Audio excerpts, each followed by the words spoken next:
Então a gente viu que quem estuda a Torá para fins mundanos é contado debaixo do sol, uma vez que esse estudo não ascende para cima, tá vendo? Tudo vai ser usado aqui mesmo.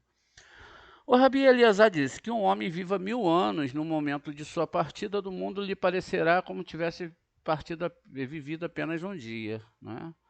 Quando durmo com meus ancestrais, feliz é a sorte dos patriarcas a quem o Todo-Poderoso fez uma carruagem sagrada acima e deleitou-se com eles para serem coroados com eles. Daí escrito, o Senhor se agradou de nossos pais. Quando está se falando isso, não é? Essa questão dessa carruagem, nós estamos falando exatamente das conexões espirituais, não é? Olha, os três patriarcas estão aqui.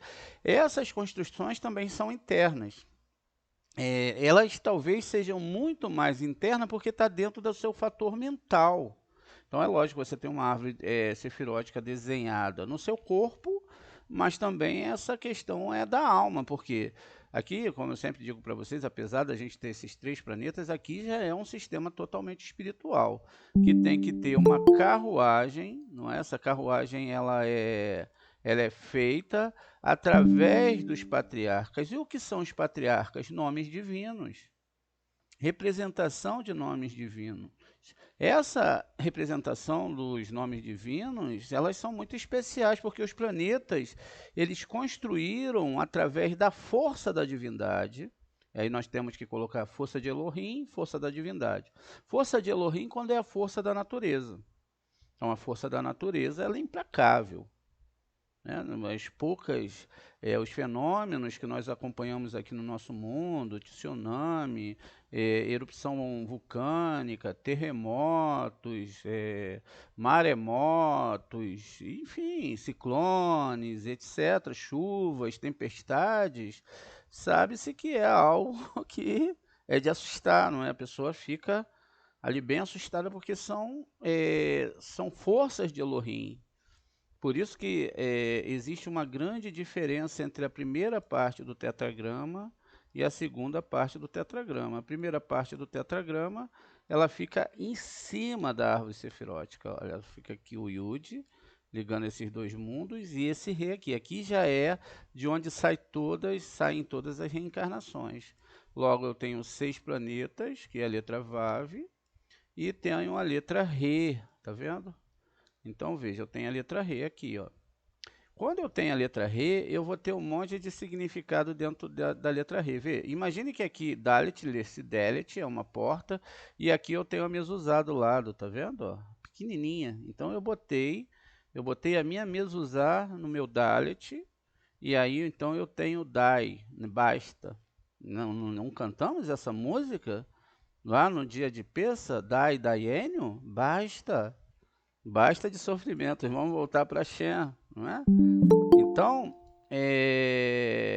essa questão aqui não tem que ser muito bem entendida. E quando o Eterno manda eu botar um peote? O que ele está falando aqui do peote, não é?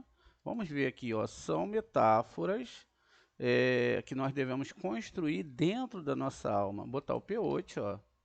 Vamos botar um olhinho aqui, um outro olhinho ali, olha. Aí, 2 olhinhos. Então a gente já tem o nosso peote aí, tá vendo? Ó, nosso amigo com peote. Vamos botar uma boquinha aqui pra gente ver se é possível entender o que é esse peote. Tá vendo? Botando. E existe uma explicação formidável, né? Da Cabala sobre esse peote. Ó, lá temos uma boca. Podemos botar uma sobrancelha, tudo, mas o peote está aqui, tá vendo? É a letra Re. É o peote. Por quê? Qual a ideia aqui?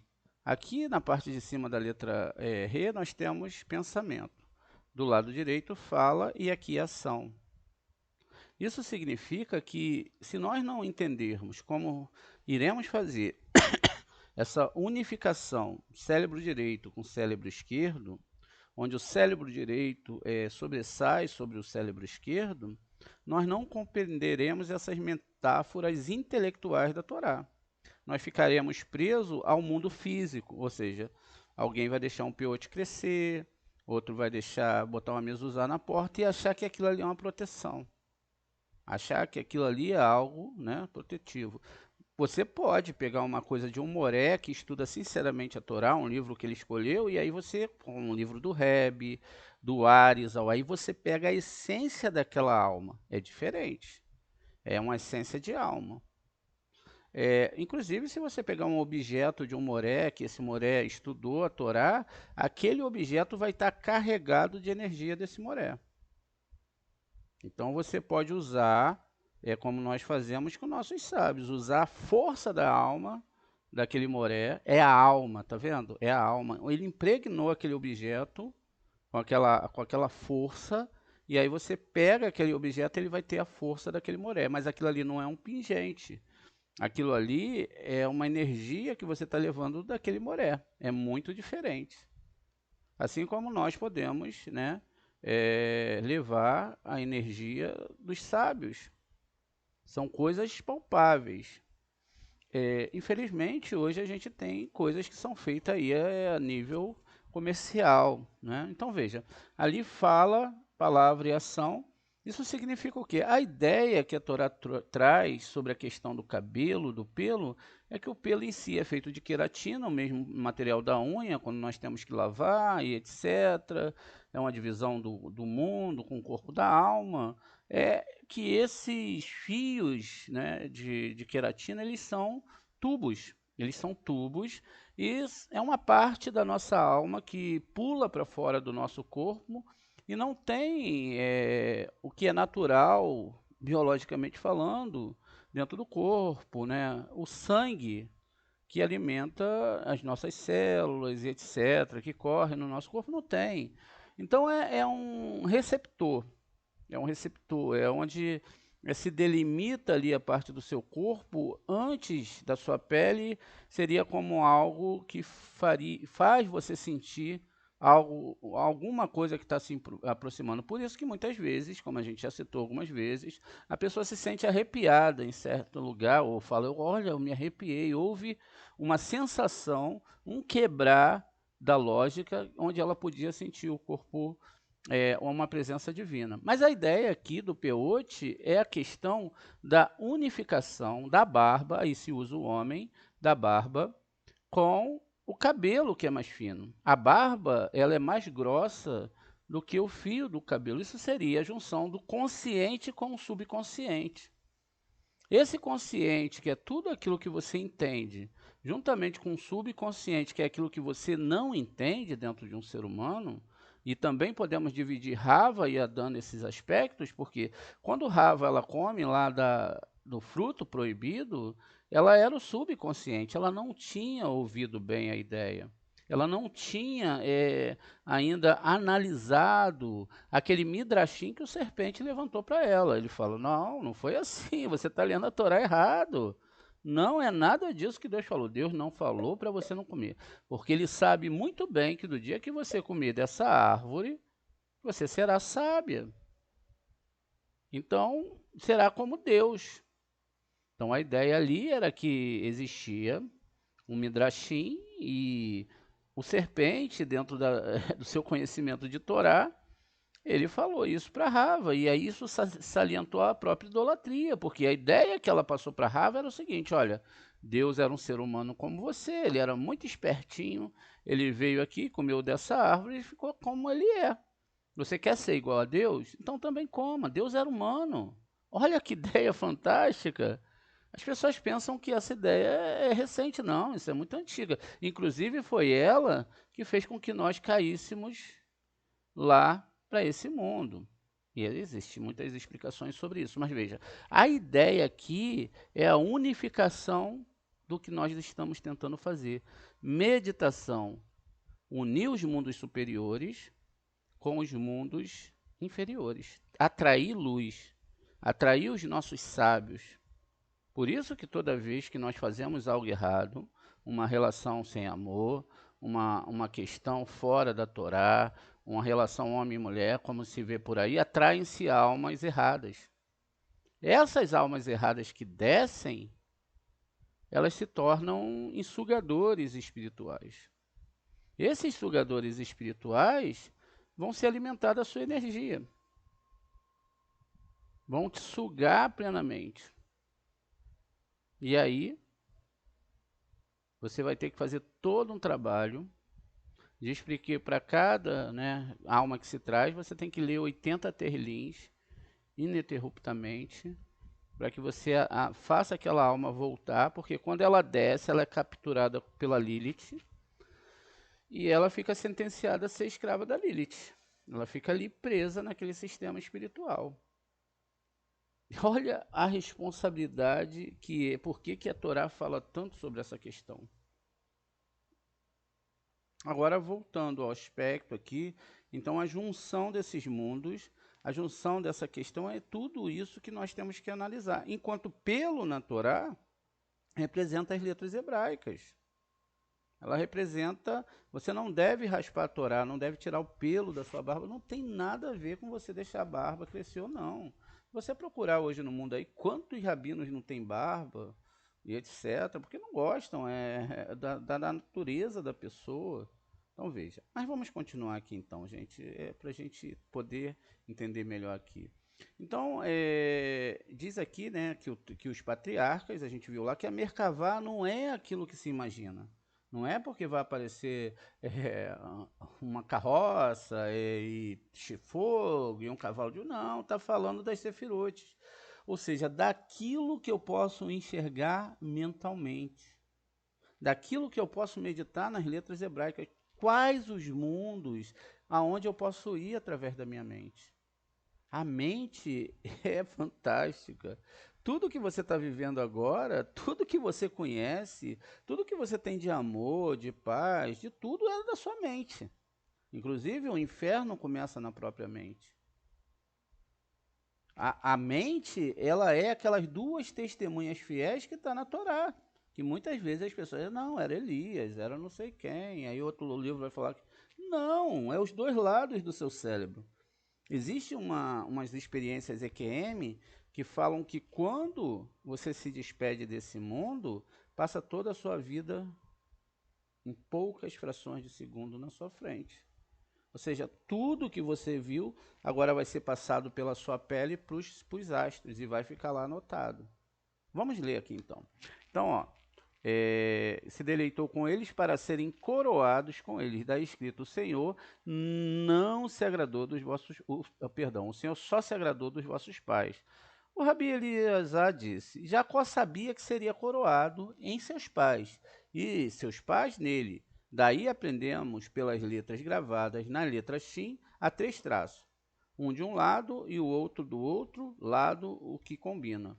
Esta é a referência do versículo. E a haste intermediária no meio de uma extremidade à outra. Vamos ver aqui no Êxodo 26, 28. Ou Shemote 26, 28.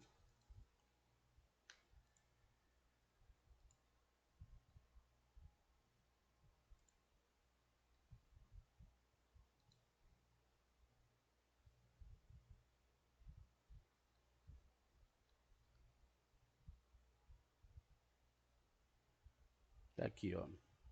A barra central da metade das pranchas deve correr de uma ponta a outra. Ó. Verhaberiha, Hatikun, né? Betor, Hakesim, Maberaha, Min, Haktse, El, Haktse. Então, a ideia que o Zohar traz aqui, ó, era que era a letra Shin, né? 3 traços de um lado e do outro.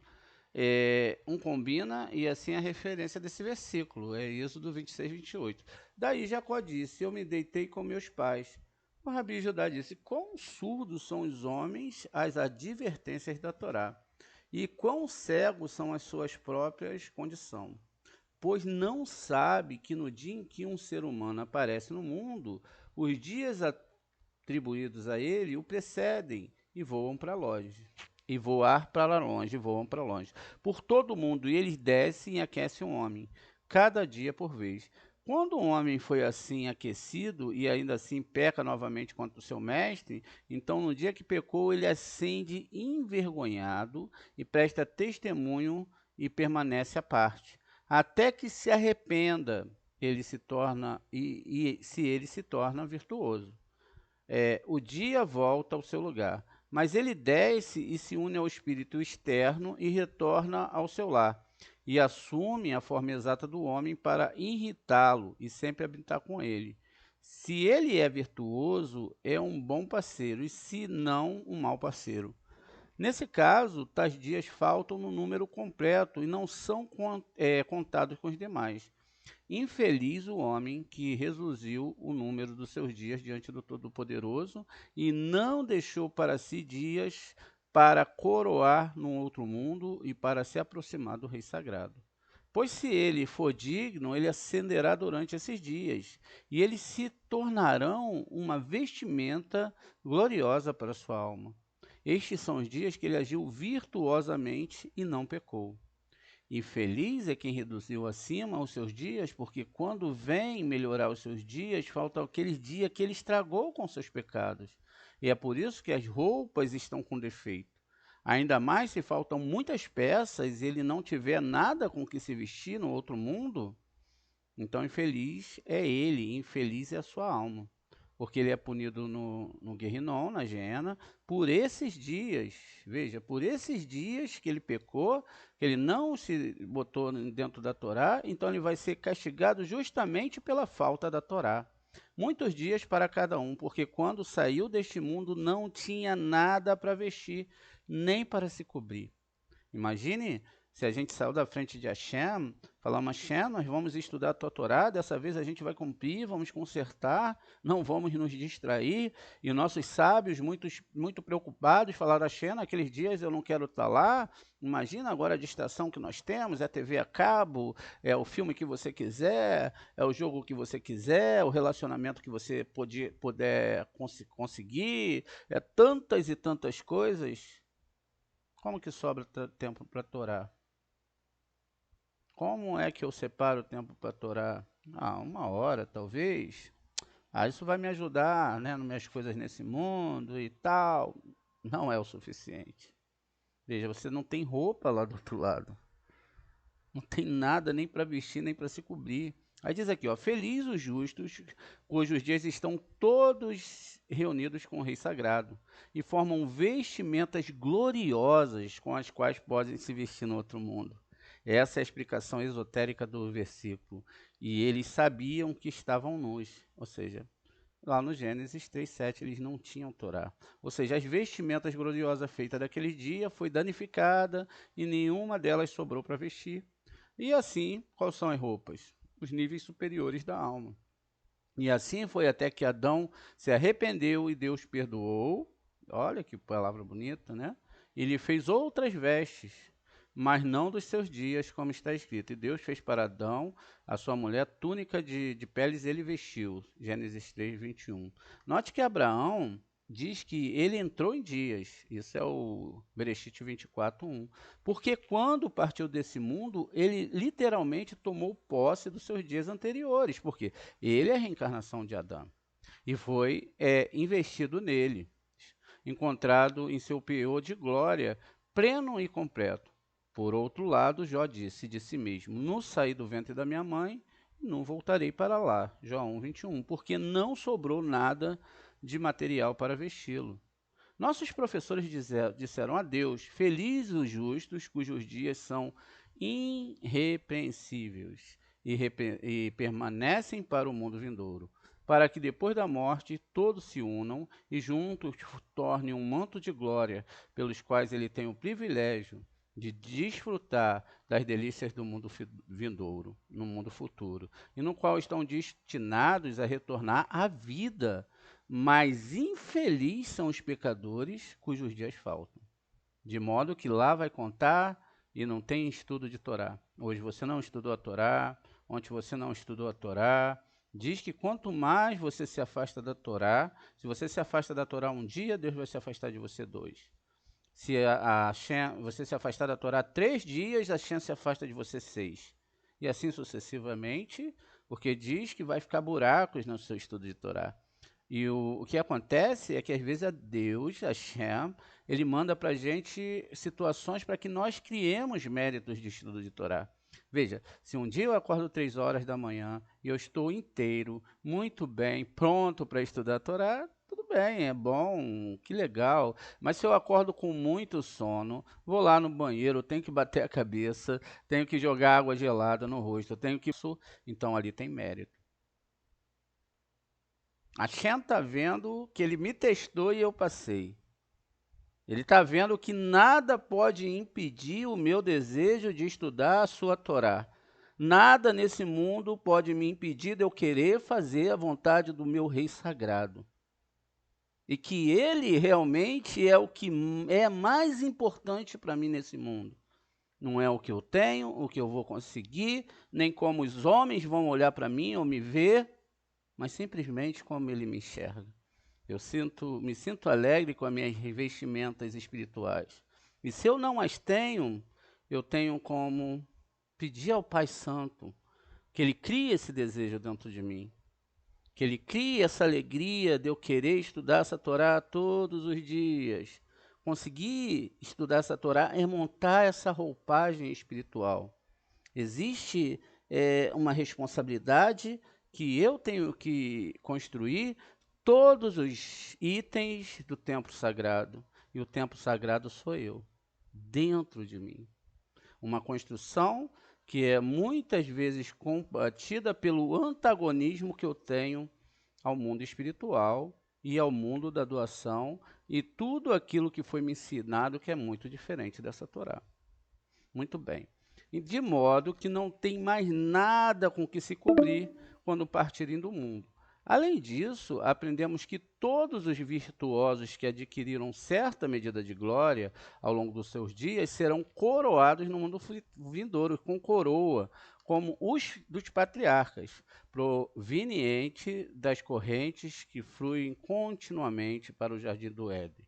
E deles, desses virtuosos, de vocês que estudam a Torá com todo amor, está escrito: o Senhor te guiará continuamente e fartará a tua alma em lugares áridos, em locais que não tem nada. Você terá a presença divina, principalmente quando partir desse mundo, e você verá a Kadosh Baruch Hu na sua frente, enquanto aqueles que morrem sem a Kadosh Baruch Hu serão levados para o Guerrinom, verão demônios, forças impuras, que eles não vão poder correr porque eles não têm roupa.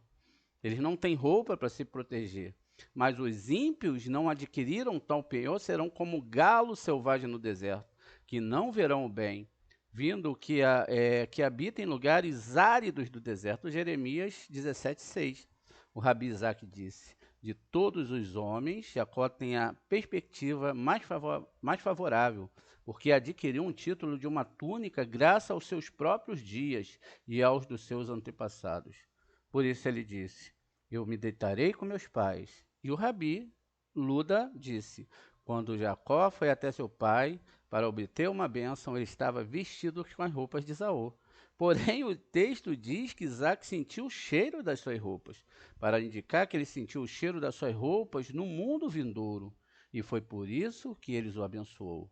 Por isso também lhe disse: vede, o perfume do meu filho é como o perfume de um campo do Gan-Eden que o Senhor abençoou, referindo-se ao campo de maçãs sagradas. Maçãs sagradas na Torá são almas, sobre as quais cai diariamente o orvalho do lugar chamado céu, portanto continuará, Deus lhe dá o orvalho do céu.